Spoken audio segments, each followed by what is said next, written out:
হরে কৃষ্ণ। সবাই কেমন আছেন? আশা করি ভালো আছেন।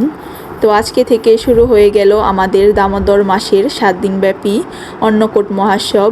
তো আজকে আমরা সবাই মিলে চলে গেছিলাম আমাদের নতুন বন্ধুরা ইস্কন মন্দিরে, যেখানে আজকে অন্নকূট মহোৎসব হয়েছে। পৌঁছেই দেখি বৈষ্ণবদের আগমন হয়ে গেছে। তো এখানে একটু ভিড় ছিল, যার জন্য আমরা এখানে বসতে পারিনি। পাশেই আরেকটা মন্দির ছিল, সেখানে দাঁড়িয়ে দাঁড়িয়ে কীর্তন শ্রবণ করছিলাম। আর এখানে দেখছিলাম কিছু কিছু মাতাজিরা নৃত্য করছে। আমি ভাবলাম আপনাদের সাথেও একটু শেয়ার করি।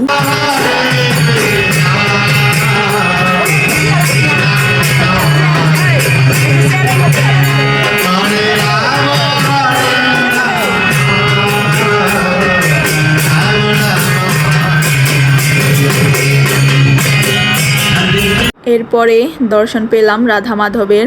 আর রাধা মাধবের সামনেই হলো গিরি গোবর্ধন পর্বত, যেটা হলো অন্ন দিয়ে বানানো হয়। আর এটাই হচ্ছে আমাদের অন্নকূট মহোৎসব।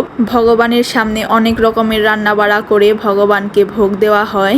আর আজকে অন্নকূট মহোৎসবে যেতে পেরে নিজেকে অনেক ভাগ্যবতী মনে হচ্ছে, যে ভগবানের দর্শন করতে পেরেছি এবং সাধুসঙ্গ করতে পেরেছি।